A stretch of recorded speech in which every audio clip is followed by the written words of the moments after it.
क्या बात है, बहुत फिट लग रहा है, ट्रेनिंग कर रहा है। 3 महीने में पैसे डबल? वाह, फास्ट और हाई रिटर्न्स भी। क्या स्कीम है? कल तो नहीं थी यहाँ।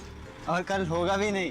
तूने कभी 5 ओवर में डबल सेंचुरी मारी है? ऐसे स्कीम के बहकावे में आके हम धोखा खा सकते हैं। और आरबीआई कहता है अपना पैसा सुरक्षित रखो और समझदारी से निवेश करो। अगर ज्यादा रिटर्न के पीछे भागोगे तो रिस्क भी उतना ही उठाओगे। और फास्ट रिटर्न से बच के। और फास्ट बॉलिंग से भी। आरबीआई कहता है जानकार बनिए, सतर्क रहिए।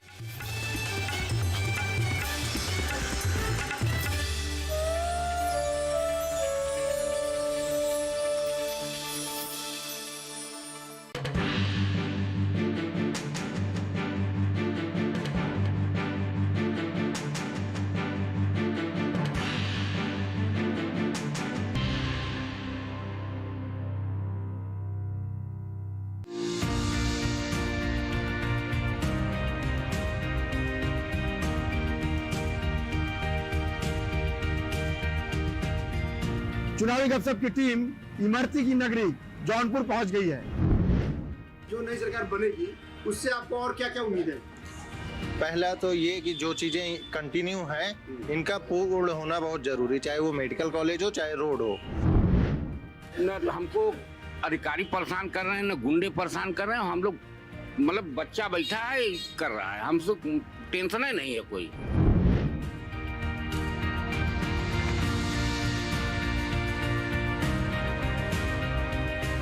हम चाहते हैं प्रदेश में एक अच्छी सरकार बने जो सबके सुख सुविधा का ध्यान रखे। सरकार भाई ऐसी बने जो कि राज्य के हित में काम करे, भ्रष्टाचार ना हो। अच्छी सरकार चाहते हैं भाई, जो बिजली है, पानी है और सड़क है उसकी सुविधा दे रही है।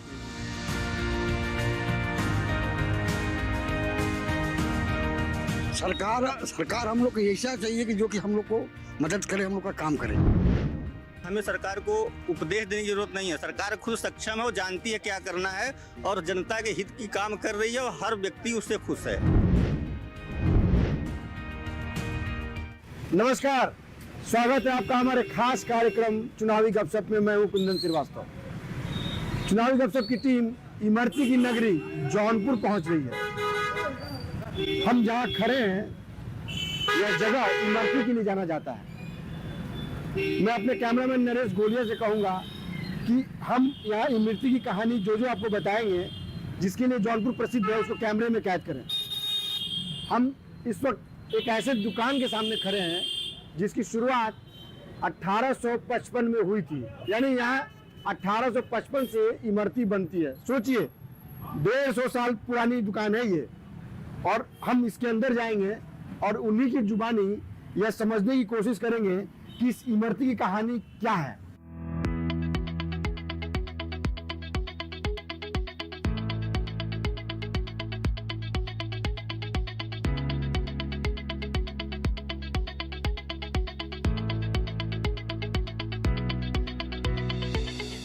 जौनपुर का मशहूर इमरती, जिसके लिए जौनपुर जाना जाता है।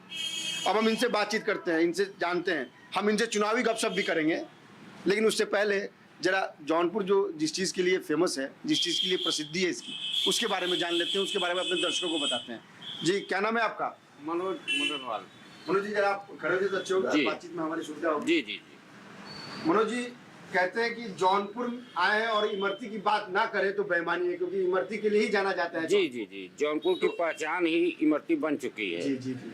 और जब हम आए, जब हमारी टीम जौनपुर आई तो हमें ये मालूम हुआ कि आपकी दुकान करीब 150 साल पुरानी है। जी जी। यानी इमरती की शुरुआत शायद यहीं से हुई थी, अगर मैं गलत ना हूं। 1855, 167 साल लगभग। 167 साल पुरानी परंपरा। जी। तो आप मुझे बताएंगे क्या है इमरती कहानी, क्या है? बेनी राम और देवी प्रसाद, ये दो भाई थे जो 1855 के पहले फैजाबाद में एक अंग्रेज अफसर के यहाँ साथ काम करते थे। ये पोस्ट ऑफिस में काम करते थे, ये पोस्ट ऑफिस मास्टर थे पोस्ट ऑफिस। तो अंग्रेज अफसर का बेटे का जन्मदिन था, तो उसमें इन्होंने कहा कि एक आइटम मैं मिठा का बनाऊंगा। तो उन्होंने जन्मदिन में यही इमरती बनाया और सबको बहुत पसंद आया। तो अंग्रेज अफसर ने कहा जब तुम्हारे अंदर इतनी कला है तो नौकरी क्या कर रहे हो, जहाँ कहो हम तुमको जगह दिला देते हैं और इसको बढ़ाओ, कला को और प्रसिद्ध करो और फैलाओ। तब उन्होंने कहा कि शाही पुल उस समय फेमस था, जौनपुर का शाही पुल, तो कहा उसी के आसपास हमको कहीं दे दीजिए। हम तब वो बातचीत जारी रखेंगे, उसके पहले आपको दिखाना चाहूंगा मैं, बड़ा ही रोचक कहानी है इमरती की। आप देखिए यहाँ इनका वंश वृक्ष लगा हुआ है, गणेशी साहब ने इसकी शुरुआत की थी। इसके बाद आप देखिए ये पुरंदर जी हैं जो इनके वंशज हैं, और फिर जो इमरती की जो असली शुरुआत जो हुई थी वो बेनी राम जी ने की थी। आप देखिए इनके वंशज बेनी राम, हरवंश जी, राजा राम, मूलचंद, रामचंद्र, उदय प्रकाश, उदय राज, अनिल, सोनू, शौकी, अमन, विराट, मैंने ऐसे ये परंपरा चली आ रही है। यानी पूरा का पूरा इनका जो कई पीढ़ियों से सिर्फ इमरती का ही काम हो रहा है। हम उनसे बात करते हैं, उनसे समझते हैं, इन पीढ़ियों की कहानी भी इनसे समझते हैं। तो करीब कितनी पीढ़ी से इमरती का काम? अब हम 5वीं पीढ़ी के हैं और ये मेरा बड़ा लड़का 6ठी पीढ़ी का है। अब 6ठी पीढ़ी तक कंटिन्यू हम लोग बेच रहे हैं इमरती और सेवा कर रहे हैं। अच्छा, कहते हैं कि यहाँ की इमरती देश विदेश हर जगह जाती है। हाँ, इसकी खासियत ये है कि आपको कहीं भी आप इमरती खाएंगे तो कुरकुरी मिलेगी। और हमारी इमरती की खासियत है कि मुलायम है, और इसके विषय में कहावत है कि बिना दांत और बिना आंत का आदमी भी बेनी राम की इमरती हजम कर लेगा। तो जो बुजुर्ग लोग हैं उनको तो बहुत पसंद आता है। अच्छा, अगर हम बात करें चुनावी गपशप आपसे करें। जी जी जी। चुनावी माहौल है प्रदेश में। जी जी। नई सरकार का गठन होगा 10 मार्च के बाद, चाहे वो किसी की भी सरकार बन सकती है। हाँ हाँ। हम आपसे जानना चाहते हैं कि नई सरकार से आपको क्या क्या उम्मीद है? हम लोग इतने सुकून से हैं इस समय, न हमको अधिकारी परेशान कर रहे हैं न गुंडे परेशान कर रहे हैं। हम लोग मतलब बच्चा बैठा है कर रहा है, हमसे टेंशन ही नहीं है कोई। जो नई सरकार बनेगी उससे आपको और क्या क्या उम्मीद है? सड़कें सब सही हो, पुल बने, ओवर ब्रिज कई साल से लटका है, ये सब होना चाहिए। आप चुनाव होने वाले हैं जी, पूरा प्रदेश चुनावी माहौल में रंगा हुआ है। देखिए अगर जॉब ओरिएंटेड चीज देखूंगा तो ग्रेटर नोएडा में आईटी के हब बन रहे हैं। धीरे धीरे चीजें नोएडा से लखनऊ की तरफ आ रही हैं। अब ऐसा नहीं हो सकता कि जौनपुर और बनारस में आईटी हब खुल जाए, क्योंकि चीजें चाहती हैं हर चीज के लिए। अभी यहाँ खुल भी जाए तो रिसोर्स नहीं मिलेंगे, ठीक है, पे स्केल लो होगा। तो नोएडा, ग्रेटर नोएडा धीरे धीरे आ रहे हैं। जो नई सरकार बनेगी उससे आपको और क्या क्या उम्मीद है? पहला तो ये कि जो चीजें कंटिन्यू हैं इनका पूर्ण होना बहुत जरूरी, चाहे वो मेडिकल कॉलेज हो चाहे रोड हो, जो भी चीजें हैं पूर्ण हो जाए, क्योंकि जब पूर्ण हो जाएगी आधी चीजें देखिए रोड पर दिखती नहीं है। मैंने सुना इमरती बनाने में आपका भी हाथ बड़ा अच्छा लगा, बड़ा अच्छा बनाते हैं इमरती आप भी। जी, जहाँ तक कोशिश रहता है कि जितनी अच्छा से अच्छा बन सके हमारी इमरती, जहाँ जाए नाम हो। अच्छा, आपके प्रदेश में चुनाव होने वाले हैं जी, आप कैसी सरकार चाहते हैं? सरकार तो जो इस समय चल रही है बहुत बढ़िया चल रही है। चलिए ठीक है, हम लगातार जौनपुर में हैं। हमने आपको इमरती की कहानी सुनाई, आपको ये हमने बताया कि जिस इमरती के लिए जौनपुर जाना जाता है, हमारी टीम वहीं पहुंच गई। हमने आपको इमरती के बारे में बताया, इसकी विशेषताएं बताई। हम जौनपुर के कुछ और शहरी इलाकों में जाएंगे और वहां करेंगे चुनावी गपशप।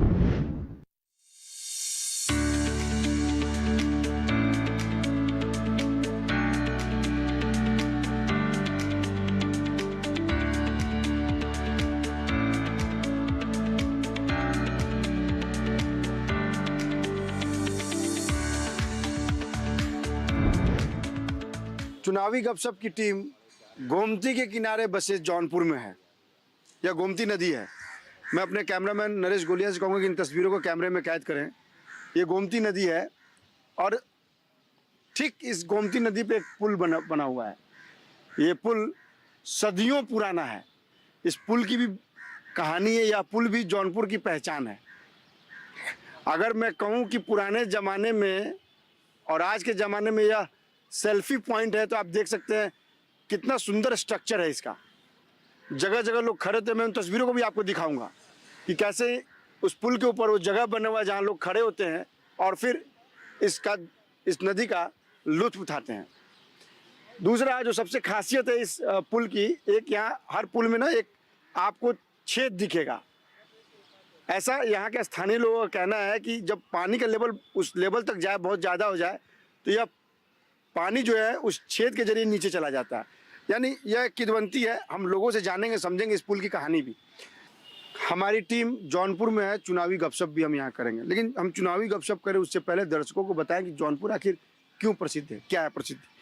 हम गोमती नदी के किनारे हैं, यहाँ भी कुछ लोग मौजूद हैं, इनसे बात करेंगे, इनसे समझेंगे, इनसे जानेंगे जौनपुर की कहानी इन्हीं की जुबानी। कहते हैं कि जौनपुर की पहचान है ये पुल। जी जी, हमारी जौनपुर की पहचान तो है ही है ये पुल। ये शाही पुल है, मुगल काल का बना हुआ पुल है। अकबर जी के शासन काल में बना था ये, 1564 में हाथ लगा था। 4.5 वर्षों में ये बन के तैयार हुआ था। और ऐसा पुल इसी के तर्ज पे लंदन के टेम्स नदी पे जो ब्रिज बना हुआ है, ये लेवल ब्रिज है। इस पुल की खासियत ये है कि ये जमीन से लेवल सटा हुआ है। आपने बहुत से पुल देखे होंगे, चढ़ान उतार रहता है, इस पुल में चढ़ान उतार नहीं है। ये इस पुल की सबसे बड़ी खासियत। यानी शुरुआत से लेकर अंत तक समानता है इस पुल में। जी जी, ये हाँ जी, ये लेवल ब्रिज है। अच्छा, जब हम लोग जौनपुर आ रहे थे तो हमारी टीम को ये बताया गया कि इस पुल के साथ एक मंदिर भी है जो यहाँ की सब यहाँ की धरोहर है। जी जी, और बहुत ही ऐतिहासिक है। कौन सा मंदिर है? ये हमारे बाबा गोमतेश्वर महादेव जी का मंदिर है। जी जी जी, वो शाही पुल के ही समय से विद्यमान है। और वहाँ पे सबकी मनोकामना पूर्ण होती है। सोमवार के दिन यहाँ पे विशेष भीड़ रहती है पूजा पाठ के लिए। और हमारे शहर की पहचान है ये बाबा गोमतेश्वर महादेव।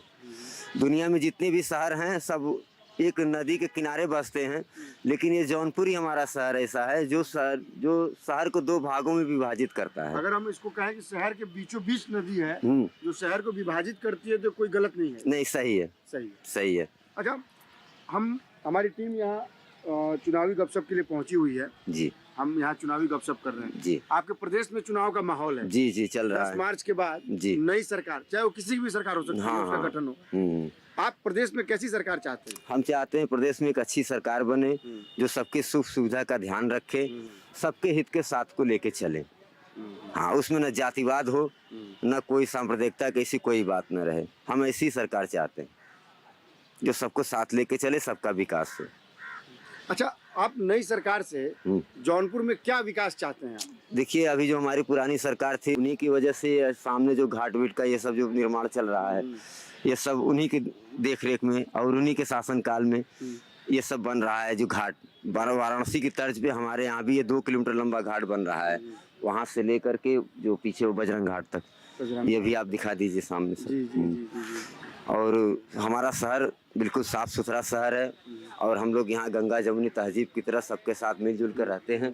अगर हम स्थानीय मुद्दों की बात करें जी, तो आपके शहर में वो स्थानीय मुद्दे क्या हैं, वो स्थानीय समस्याएं क्या हैं जिनको आप चाहते हैं जब नई सरकार बने जी तो उन समस्याओं का समाधान हो? क्या है वो स्थानीय? हमारे यहाँ सबसे बड़ी समस्या शहर की जाम की समस्या है, गंदगी की समस्या है। इन सबको दूर किया जाए, साफ सफाई हो, ये सबसे बड़ी प्राथमिकता दी जाए, क्योंकि साफ सफाई सबसे बड़ी विशेषता है। हमने जाना आपके जौनपुर के इतिहास के बारे में, दर्शकों को भी बताया कि आखिर जौनपुर क्यों प्रसिद्ध है। जी जी, प्रदेश में आपके चुनावी माहौल है जी। 10 मार्च के बाद नई सरकार बनेगी। जी जी, कैसी सरकार चाहते हैं आप? जी, सरकार तो हम ऐसी चाहते हैं जो सबके हित को ध्यान में रख के कार्य करे, एक भयमुक्त मतलब एक प्रदेश बने जिसमें जातिवाद ना हो, भाईचारे का माहौल रहे, बस। आप किन मुद्दों पे, वो 5 मुद्दे बताएं जिन पे आप अपना वोट डालेंगे? जी, पहला मुद्दा तो यही है कि सबके हित को ध्यान में रख के सरकार चले। जी। दूसरा मुद्दा तो ये है कि इसमें जातिवाद ना हो। तीसरा हम चाहेंगे सर कि यहाँ पे जौनपुर शहर के अंदर कोई मिल कारखाना ऐसा लगे कि जहाँ यहाँ पे बेरोजगारी दूर हो, क्योंकि हमारे जौनपुर शहर एक मतलब शिक्षा का एक बहुत बड़ा केंद्र रहा है। कैसे शिक्षा का केंद्र रहा है? पुराने समय से शिक्षा का एक बहुत बड़ा केंद्र रहा है, जैसे कि अरबी फारसी यहाँ पे जो है कि पढ़ाई जाती थी, उसको ध्यान में रखते हुए आज भी जौनपुर की एक पहचान है। यहाँ से जितने भी जो है कि IAS PCS जितने भी ज़्यादातर लोग रहे यहीं से निकले हुए, इसी प्रदेश से। एक शिक्षा का भी गढ़ है जौनपुर, शिक्षा भी बहुत ज़्यादा है यहाँ पे, जहाँ ऐसे लोग आते हैं जिनका शिक्षा से सबसे ज़्यादा जुड़ाव होता है। अगर मैं सही जी जी जी जी जी तो अगर हम विकास की बात करें जी। तो आप अपने प्रदेश में कैसा विकास चाहते हैं? तो सर जैसे और जगहों पे विकास है, हमारे जौनपुर शहर के अंदर भी विकास होना चाहिए। विकास हो भी रहा है, विकास हो भी रहा है। पहले से तो बहुत ज़्यादा यहाँ पे विकास है। अभी आप देख रहे हैं नदी किनारे घाट वगैरह का सौंदर्यीकरण हो रहा है, घाट वगैरह बन रहा है। बस अब यही है कि आगे जौनपुर शहर के अंदर हम चाहेंगे कि यहाँ पे सबसे बड़ी बात कुछ मिल कारखाना, कुछ ऐसा हब होना चाहिए जिससे कि मतलब यहाँ के युवाओं को एक रोजगार मिले। हम जौनपुर शहर में हैं, हम गोमती नदी के किनारे हैं। हम जौनपुर के कुछ और इलाकों में जाएंगे और वहाँ भी करेंगे चुनावी गपशप। चुनावी गपशप की टीम जौनपुर में है। हम अलग अलग इलाकों में लोगों से जा रहे हैं, बात कर रहे हैं, यहाँ के इतिहास के बारे में आपको बता रहे हैं। इस वक्त जो हमारी टीम जो है वो TD college road, TD college बड़ा ही फेमस कॉलेज है यहाँ का, हम उस रोड पे खड़े हैं। हम रैंडमली लोगों से बात कर रहे हैं, समझने की कोशिश कर रहे हैं, जानने की कोशिश कर रहे हैं कि वो किन किन मुद्दों पर अपना वोट डालेंगे। पूरे उत्तर प्रदेश में चुनावी माहौल है। हम यहाँ लोगों से बात करेंगे, समझेंगे। कुछ लोग हैं यहाँ, इनसे बात करते हैं, इनसे समझते हैं। क्या नाम है आपका? प्रेम चौरसिया। चौरसिया जी, प्रदेश में चुनावी माहौल है। जी जी जी। कैसी सरकार चाहते हैं? सरकार भाई ऐसी बनी जो कि राज्य के हित में काम करे, भ्रष्टाचार ना हो, लोकहित में काम हो। लोक कल्याणकारी राज्य है, जिसमें सभी के सभी वर्गों के लिए काम होना चाहिए। बिल्कुल। आप जौनपुर के रहने वाले? जी जी जी। ये टीडी कॉलेज भी बड़ा ही फेमस कॉलेज है। जी जी जी। क्या विशेषता है इस कॉलेज की? ये कॉलेज भाई यहाँ का पूर्वांचल का जौनपुर का ये यूनिवर्सिटी है। ये शिक्षा का केंद्र रहा है, बहुत पुराना केंद्र रहा है। और यही कारण है कि आपका जौनपुर में सबसे ज्यादा ISPCS यहाँ से होते हैं। प्रदेश में चुनावी माहौल है। जी जी भाई, किन मुद्दों पे आप वोट डालेंगे? भाई जो हमारा जनता है उनको जो है भाई रोजगार चाहिए, रोजगार मिलना चाहिए, और चीज होना चाहिए, कोई जात पात की लड़ाई नहीं होनी चाहिए। और जितने प्राइवेट जॉब वाले हैं वो भी, उनको भी एक PF बोनस सभी फंड वगैरह मिले। और दूसरी बात ये है कि जो जितनी जनता है हमारी, जो शिक्षा है विभाग में है, जो शिक्षा है उनको रोजगार मिला जाए। 10 मार्च के बाद नई सरकार बने। जी जी जी सर। किन मुद्दों पे आप अपना वोट डालेंगे? हम ये चाहते हैं कि नई सरकार जो भी बने, शिक्षा और स्वास्थ्य पर विशेष ध्यान दे। इसके बाद नई सड़कों का निर्माण ग्रामीण क्षेत्र में विशेष रूप से ध्यान दिया जाए, क्योंकि ये यमदग्नि ऋषि का आश्रम रहा है। जौनपुर IAS की नगरी रही है। यहाँ के हर घर में IAS है सर। इस मिट्टी की ये देन है, और इस मिट्टी में एक अलग एनर्जी है, क्योंकि यहाँ वाल्मीकि आश्रम भी है। आप नई सरकार से क्या चाहते हैं? नई सरकार से चाहते हैं हम युवाओं को सेटल करें। कैसे सेटल करें? अरे रोजगार दे के करे, या कोई इंडस्ट्री करे, वहाँ पे हम लोग को नौकरी दे। कुछ ऐसा स्कीम बनाए कि जो काफी हम लोग देखते हैं कि जैसे कि कोई एक्सपायर कर जाते हैं, उनके परिवार वालों को 1 लाख 2 लाख 5 लाख 1 करोड़ 2 करोड़ रुपए देते हैं। उससे कोई भला नहीं होगा, वो एक क्षण उनको सुख मिलेगा, कुछ पैसे। लेकिन उसी पैसे का अगर इंडस्ट्री वही एरिया में डाल देते हैं, अगर कुछ कर देते हैं, तो ग्रामीण क्षेत्र में जितने भी बच्चे बेरोजगार हैं, जो छोटे छोटे वर्ग के हैं, उनको नौकरी मिलेगी, वो काफी आगे काम करेंगे। हम जौनपुर के टीडी कॉलेज रोड पर चुनावी गपशप की टीम है।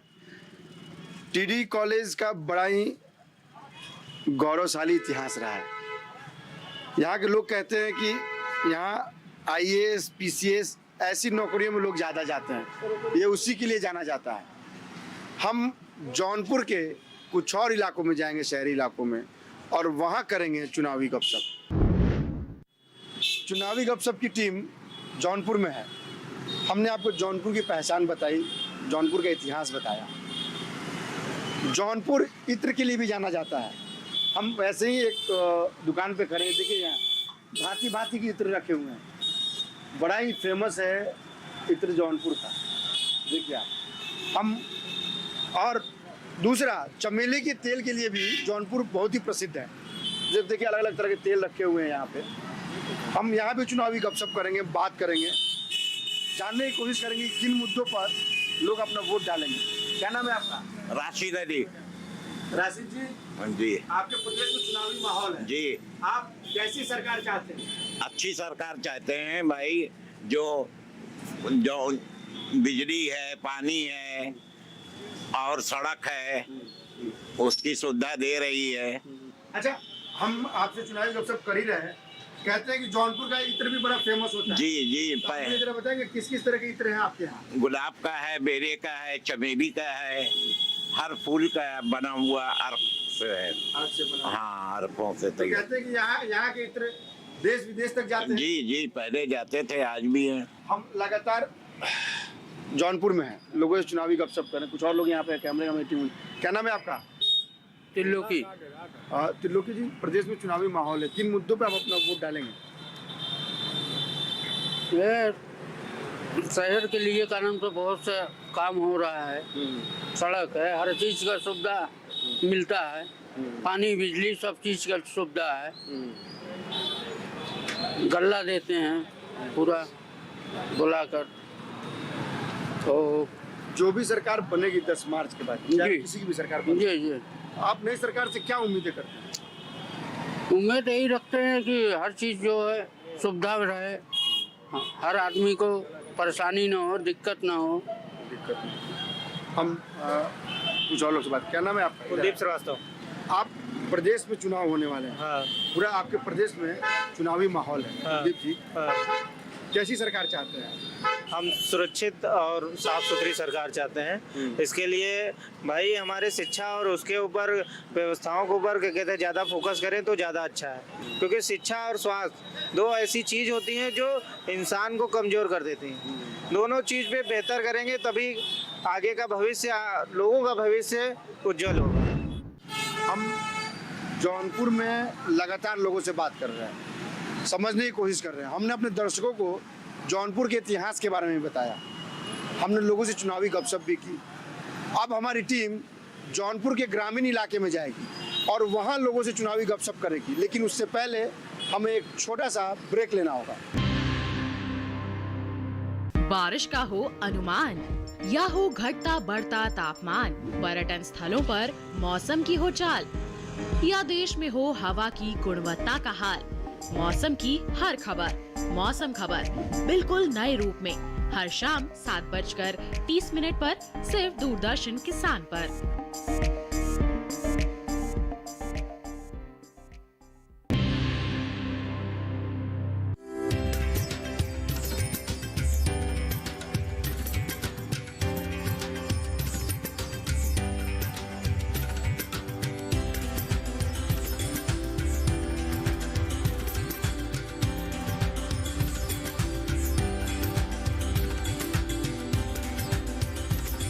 चुनावी गपशप की टीम जौनपुर के नेवादा गांव में पहुंच गई है।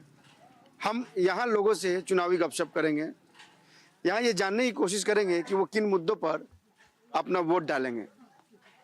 10 मार्च को नई सरकार का गठन होगा, इसके बाद नई सरकार बनेगी प्रदेश में।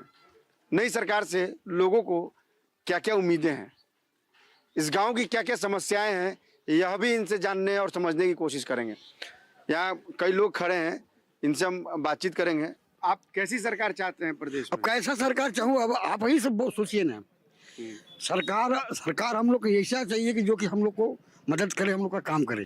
चुनाव का माहौल है प्रदेश। यस। कैसी सरकार चाहते हैं? सर, हम ऐसी सरकार चाहते हैं जो हमें शिक्षा के क्षेत्र में ध्यान दे, स्वास्थ्य के क्षेत्र में ध्यान दे, युवाओं को रोजगार के क्षेत्र में ध्यान दे। हम ऐसी सरकार चाहते हैं। आप किन मुद्दों पर अपना वोट डालेंगे? हम मुद्दा पे जो गवर्नमेंट आज के मुद्दे पे काम कर रही है वह सब मुद्दा एक नंबर का है। कोई मुद्दा किसी जगह से काटने लायक नहीं। हमें सरकार को उपदेश देने की जरूरत नहीं है, सरकार खुद सक्षम है, वो जानती है क्या करना है और जनता के हित की काम कर रही है और हर व्यक्ति उससे खुश है। ऐसा कुछ नहीं है कि नई सरकार से क्या चाहते हैं? जो सरकार बनेगी 10 मार्च के बाद, किसी की भी सरकार बन सकती है। हाँ। क्योंकि जनता तय करती है किसकी सरकार बनेगी और 10 तारीख काउंटिंग के बाद ये तय होगा कि किसकी सरकार बनेगी, कौन प्रदेश का मुखिया होगा, कौन पार्टी रूलिंग करेगी यहाँ पे। आप अपने गाँव के लिए नई सरकार से क्या चाहते हैं? देखिए, सरकार तो जो भी सुविधाएं चाहती है गांव के स्तर से अगर देखा जाए तो नौकरी तो हर व्यक्ति का अपना अलग मुद्दा है। वो तो पढ़ेगा नौकरी पाएगा, नौकरी कोई मुद्दा नहीं है कि सरकार किसी को नौकरी दे देगी। अगर देखा जाए तो पूरे वर्ल्ड की आबादी का 2% लोग नौकरी करने वाले हैं। सरकार के पास ऐसा कोई प्रावधान नहीं सबको रोजगार दे दे। जो व्यक्ति पढ़ेगा, जबकि हमारे आपके मानसिकता ही गंदा हो गया। लोग सोचते हैं कि लड़का बच के नौकरी करेगा तो नौकर ही देश में पैदा होंगे ना, मालिक पैदा तो होंगे नहीं। जब नौकरी का उद्देश्य बन गया, हर व्यक्ति अगर अपने आप को सक्षम बना दे, नौकरी देने के लिए सोचे, नौकर बनने के लिए न सोचे, तो शायद देश का विकास हो जाएगा, हर व्यक्ति आगे बढ़ सकता है। वही जानना चाह रहे हैं कि जो भी सरकार बनेगी उससे आप क्या चाहते हैं? सरकार कुछ नहीं करेगी, सरकार किसी घर खर्ची नहीं पहुंचाएगी, जो आदमी कर्म करेगा वही अपना पाएगा। कैसी सरकार चाहिए आप? सरकार अच्छा चाहिए, हाँ, अपने गांव का विकास हो, हर चीज का विकास हो। वो मुद्दे क्या होंगे जिस पर आप अपना वोट डालेंगे? जी, मेरा मुद्दा तो ये है सर कि मेरे गांव का विकास हो, रोड हो और नाला हो, मतलब गांव के पानी निकासी के लिए, और समुचित किसानों के लिए जो पशु परेशान कर रहे हैं ये बाहर हो जाएं किसी भी प्रकार से। हमने यहाँ लोगों से बात की, समझने की कोशिश की वो किन मुद्दों पर अपना वोट डालेंगे। हम उत्तर प्रदेश के कुछ और जिलों में जाएंगे और वहाँ करेंगे चुनावी गपशप।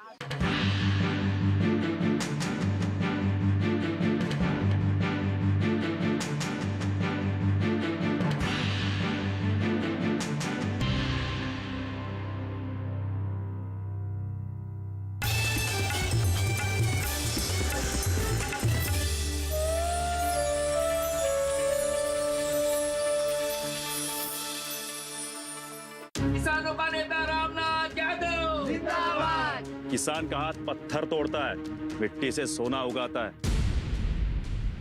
आज तो तेरी शादी